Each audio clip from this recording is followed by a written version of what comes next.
नमस्कार दोस्तों, स्वागत है आपका वेदाइस के लॉ के यूट्यूब चैनल पर। और आज फिर हम आप सभी के समक्ष हाजिर हैं एक नए सेक्शन को लेकर के जो इन दोनों बड़ी चर्चा में है। हालांकि सेक्शन तो नया नहीं है और उससे जो संबंधित न्यूज है वो लगातार चर्चा में बनी हुई है।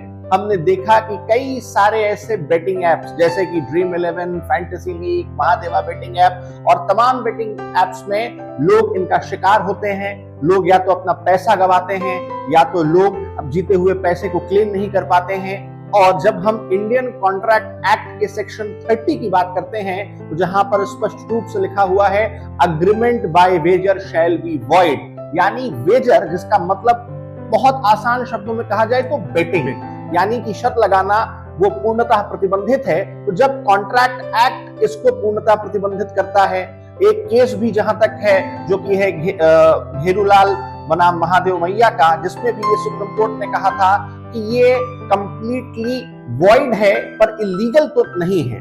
तो आखिर क्या फर्क है वॉइड और इलीगल में?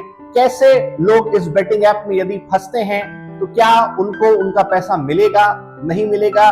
क्या कहता है सेक्शन 30, ये जानेंगे हमारे लॉ एक्सपर्ट अमित सर से। सर, क्या है ये पूरा सेक्शन 30? और इसमें जब हम बेयर एक्ट में देखते हैं तो लिखा हुआ है कि हॉर्स ट्रेडिंग एक एक्सेप्शन है। और सर, अगर ये हमने देखा केस लॉ में भी कि ये वॉइड नहीं है, वॉइड है, इलीगल, अनलॉफुल, इलीगल नहीं। तो सर क्या है पूरा ये सेक्शन 30? सर, सेक्शन 30 देखिए जो बात करता है वो वेजरिंग एग्रीमेंट की बात करता है। अगर कोई एग्रीमेंट वेजरिंग एग्रीमेंट है, सेक्शन 30 उसको वॉइड डिक्लेयर करता है। अब होता क्या है वेजरिंग एग्रीमेंट, हम इसकी बात कर लेते हैं और क्या क्या चीजें इसमें रहती हैं। तो एक तो जब वेजरिंग एग्रीमेंट की बात करते हैं तो इसमें एक एग्रीमेंट होना चाहिए और अनसर्टेन इवेंट जो होना चाहिए, अनसर्टेन इवेंट जो होना चाहिए उसमें होना चाहिए। ये अनसर्टेन इवेंट जनरली लोगों को लगता है कि अनसर्टेन इवेंट प्रेजेंट का, फ्यूचर का होगा। अनसर्टेन इवेंट पास्ट का भी हो सकता है, प्रेजेंट का भी हो सकता है और फ्यूचर का भी हो सकता है। अब पास्ट के इवेंट को लेकर के अगर दो लोगों ने शर्त लगी जो उनके बीच में सर्टेन नहीं है, मतलब उनके बीच में अनसर्टेन है, इंसिडेंट अपने आप में सर्टेन है लेकिन उन पार्टीज के बीच में अनसर्टेन है, तो भी ये वेजरिंग एग्रीमेंट जो है वेजरिंग एग्रीमेंट के अंतर्गत आ जाए। तो इसके एसेंशियल्स हम आप लोगों को बता देते हैं कि एसेंशियल्स है कि there should be an agreement, an uncertain event, there must be an uncertain event and uncertain event must be the part of an agreement. तीसरा जो इसका एसेंशियल है वो एसेंशियल ये है कि there must be mutual chance of gain and mutual chance of loss. Generally हम लोग ये देखते हैं। और उसके अलावा में हम बात करें कि no other interest involve in such agreement, कि इन जीतने और हारने के अलावा कोई अदर इंटरेस्ट जो है, अदर इंटरेस्ट इन्वॉल्व नहीं होना चाहिए।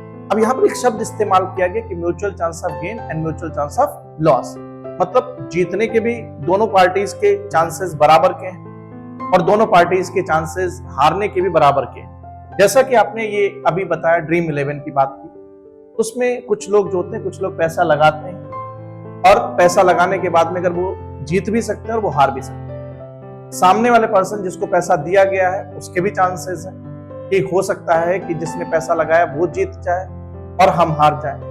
तो यहाँ पर ये वाला जो बात है कि mutual chance of gain and mutual chance of loss जो है वो इन्वॉल्व है। और ये सारे के सारे एसेंशियल्स जो अभी तक हमने आपको बताए, ये सारे के सारे एसेंशियल्स जो है वो ड्रीम 11 जो है, ड्रीम 11 के कॉन्टेक्स्ट में एप्लीकेबल हो रहे हैं। तो इसलिए ड्रीम 11 के तहत जो भी बेट या जो पैसा वगैरह लगाया जाता है तो उसे भी हम वेजरिंग एग्रीमेंट जो है वेजरिंग एग्रीमेंट ही कहेंगे। और ये एग्रीमेंट जो है ये एग्रीमेंट वॉइड है।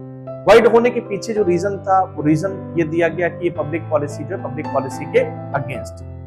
दूसरा क्वेश्चन जो आपने पूछा कि ये क्या इलीगल या अनलॉफुल है या ये केवल वॉइड, तो कुछ एग्रीमेंट्स ऐसे एग्रीमेंट्स हैं इंडियन कॉन्ट्रैक्ट एक्ट में जिनको केवल वॉइड डिक्लेयर किया गया, लेकिन सेक्शन 23 और सेक्शन 24 के प्रोविजन को जब हम लोग पढ़ते हैं तो सेक्शन 23 और सेक्शन 24 जो है वो ये कहता है कि कोई एग्रीमेंट अनलॉफुल या इलीगल एग्रीमेंट है तो इलीगल होने के कारण वो क्या हो जाएगा, वॉइड हो जाएगा। जैसे किसी का मर्डर करने का कोई एग्रीमेंट किया, किडनैपिंग करने का एग्रीमेंट किया, किसी की प्रॉपर्टी को डिस्ट्रॉय करने का एग्रीमेंट किया, तो अगर इस प्रकार का कोई एग्रीमेंट है तो वो सेक्शन 23 जो का सेक्शन 23 में फॉल करेगा और वो एग्रीमेंट जो का वो एग्रीमेंट वॉइड हो जाएगा। दूसरी चीज यहाँ पर अलग अलग कॉन्सिक्वेंसेस की भी बात की गई। घेरूलाल पारेख वर्सेस महादेव दास का जो केस था, तो उस केस में ये हेल्ड किया गया कोर्ट के द्वारा कि